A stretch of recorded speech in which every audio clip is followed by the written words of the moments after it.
上回说到，即将启程前往广岛参加全国大赛的湘北进入最后的体能调整阶段。藤真带着花形、长谷川特意来到湘北学校给湘北队加油。樱木展现自己特训的成果，处心积虑制造机会，向藤真等人下了战书。演艺一见，立即打电话摇人，摇来了池上和已经隐退的鱼柱，而黄牌仙道还处于失联状态。双方码齐了各自的兄弟。湘北在全国大赛前最后一次比赛开打了。双方跳球，鱼柱略胜一筹，球到了藤真手里，宫城立即追上去防守，藤真将球传向花形，刘传峰中途跳出来拦截，然后将球给了赤木，藤真率领众人回防，赤木沉喝一声，让他们见识一下湘北的快攻。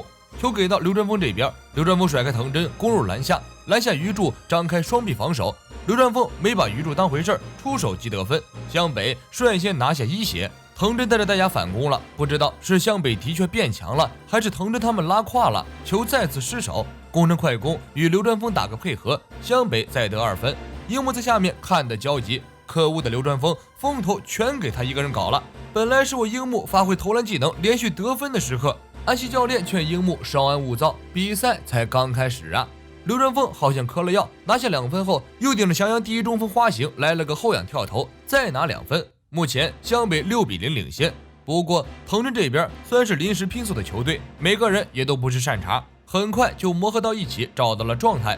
长谷川截断了宫城的一个传球，接着现在著名的2大中锋花形和鱼柱在篮下戏耍了一下赤木，鱼柱扣篮得分。湘北进攻，鱼柱篮下给了赤木一个盖火锅，球到了藤真手里，藤真不慌不忙出手一个3分球，将比分缩短到了3分的差距。藤真不愧是球员兼任教练，不仅有得分的能力，还要引导全队人发挥实力的本领，以及场上的统筹能力。在这么短的时间里就把这支临时拼凑的球队整合起来，藤真的综合能力太过恐怖。跟藤真比起来，刘传峰就是术业有专攻类型，不需要统筹和领导全队，而是将全部的精力放在提高个人能力上。刘传峰持球快如闪电，在花形和鱼柱2大线内知名中锋的围攻下，刘传峰一个抛手从2大巨人的臂膀中间进球得分。樱木看得着急，可恶的刘传峰怎么能一直让你一个人出风头呢？这时四眼哥木木突然摔了一跤，樱木趁机冲上去狠掐了四眼哥一把，将四眼哥强行换下场。四眼哥一脸无奈，樱木心中忏悔，不要怪我啊，四眼哥，都是刘传峰那个家伙逼的。樱木上场，全员期待这个家伙的特训到底如何，确实是挺好奇的。樱木心中暗爽，等一下不要吓得闪了腰，刘传峰。想到这里，樱木迅速找了个好位置，从宫城那里要到球，花形亲自防守樱木。樱木拿到球后想也没想，直接跳投，众人惊呆了，这家伙难道一直在苦练投篮？说是迟那是快，樱木出手瞬间，篮板后面一名随机的幸运观众被干翻在地，全场肃静，杨平4人哭成一团。这一个星期我们到底在干什么？所有的努力全部付诸东流了。鱼柱表示，没想到我们在预选赛上居然输给这种白痴，太丢人了。刘传峰继续发威，双方比分再次拉大。就在此时，全明星阵容最值得期待的家伙终于登场了——陵南黄牌仙道。仙道一脸懵逼的被严一的姐姐带进篮球馆，看着场上穿着五颜六色的球员比赛，仙道一登场，自然而然的成了临时队伍的主角，就连藤真也要退其身后。因为仙道的加入，临时队变成了公认的神奈川最强战队。当然，如果再有个阿木就更完美了。樱木还想着要和刘传峰争夺仙道的防守权出风头，花形则将樱木卡得死死的。临时队伍之所以是县内最强队，不仅仅是个人能力强，最重要的是这个队伍擅长全队配合，这也是鱼柱隐退前悟出的道理，也是湘北后来打赢山王的最重要的战术。仙道、花形、藤真各自的能力都不差，但谁也不毒，没人急着出风头。大家一套行云流水的传球之后，球到了仙道手里，仙道直接上篮得分，刘传峰和樱木都被晃懵逼了。反观湘北，以樱木为代表，总想着自己出风头，拿到球不管不顾，只想着自己得分。虽然这是题为原创，但是也算是藤真等人在全国大赛前给湘北上了一课。球被花形阻截，然后球到了藤真手里，藤真将球迅速传给仙道，仙道起身上篮，刘传峰冲上前阻拦，鱼柱从后方奔来，仙道将球给了鱼柱，鱼柱跳起来一声怒吼，灌篮得分。樱木的表现引来另外4个人的强烈不满，三井怒气冲冲，你如果再这个样子，我就不会再传球给你了。刘传峰直接一句大白痴。很快上半场比赛结束，湘北52比48稍微领先一点。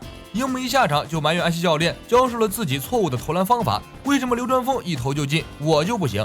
安西教练表示，你是典型的进不去球，怨海参不好吃，怨网友不懂球。流川枫比你努力更多，投篮早就成为他身体的本能了。你练了2万球，我估计流川枫都要练几百万个球了。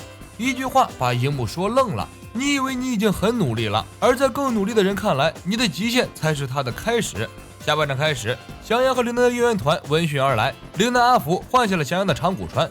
这一下，这支临时队伍战斗力更强了，所有人都为湘北捏了一把汗。阿福一上场就从樱木的手里拿到一球，出手就得分。现在这支撒牌军与湘北仅差1分。接着三井出手3分，一投为进，流川枫跃起补扣，再得2分。樱木还想着要发挥自己的投篮实力，找到机会抢到了流川枫一球，举手投篮忽略了脚下，被吹了个走步。樱木不服，找安田裁判理论，赤木一把揽过樱木，你在搞什么飞机啊兄弟，想想你最应该做什么，用不着非得投篮。论抢篮板的实力，你的实力可是全国级的。湘北虽然分数领先，但明显处于下风。才子提醒安西教练该叫暂停了，安西教练说道，根本不需要。才子你听好，无论对方是不是神奈川最强战队，如果湘北在这里输了，就表示他们没有资格去打全国大赛。我想他们自己也清楚这一点。赤木的几句话点拨了樱木，樱木一听自己的篮板技术是全国级别的，于是暂时抛弃了执着已久的投篮，转回老本行去抢篮板，效果不言而喻，为湘北多次争取了进攻机会。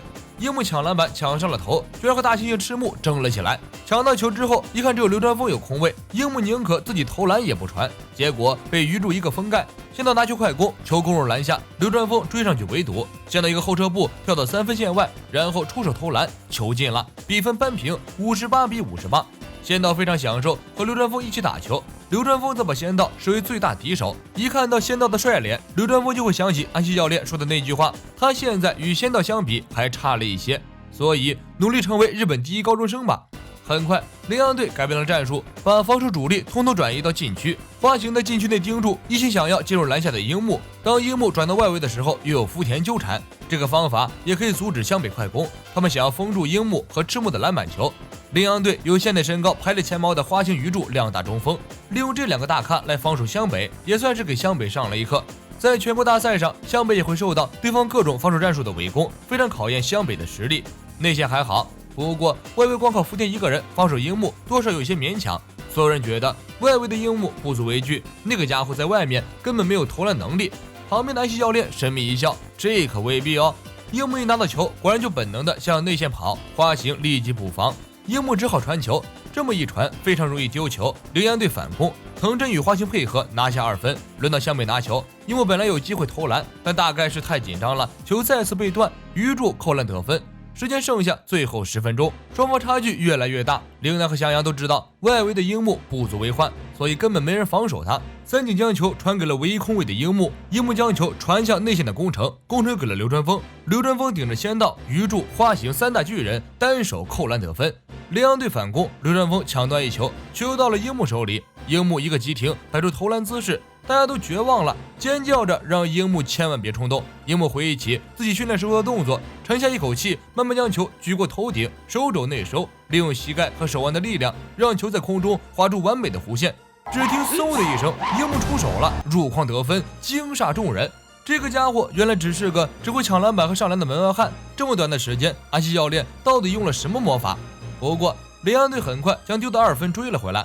不愧是神奈川最强战队，目前比分68-74，湘北被落下6分。宫城带球盲传向高空抛球，他相信一定有个人体弹簧能接住。果不其然，樱木不知从何处弹射出来，稳稳地将球接住。场上几乎有4/5的人认为樱木刚刚的那一球是蒙进。樱木自己拿球再次起跳，看清楚了，给我睁大眼睛看好，我樱木花道从不巧合。樱木稳稳出手，球再次落筐，帅的一批。阿福，我赢你了！1周内2万个球，看来不是白练的。樱木终于学有所成，其中最得安慰的当属安西教练了。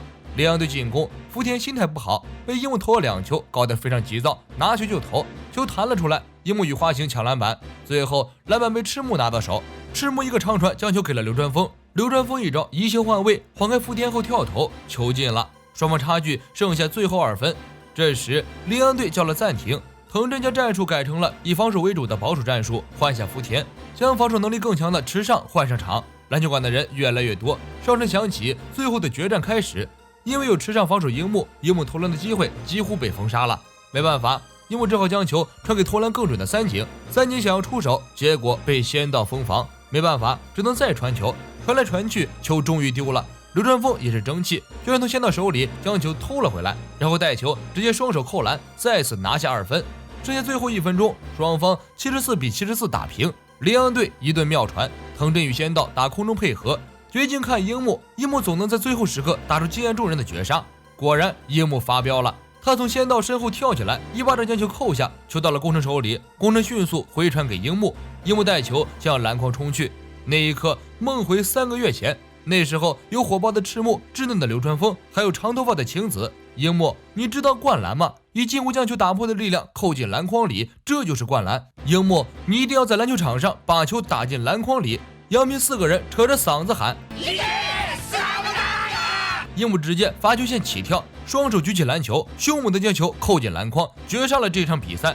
灌篮高手 TV 剧最后一次比赛结束了，这是最精彩的一场全明星赛，也是终结全国大赛的罪魁祸首之一。因为动画组的无底线原创改编，让作者井上在3矛盾后收回了 SD 的版权，最终让全国大赛 TV 剧止步于此。也许这是最好的结果吧，与其被资本奴役无休止的水下去，不如留下一个不完美的结局，因为青春本来就是不完整的。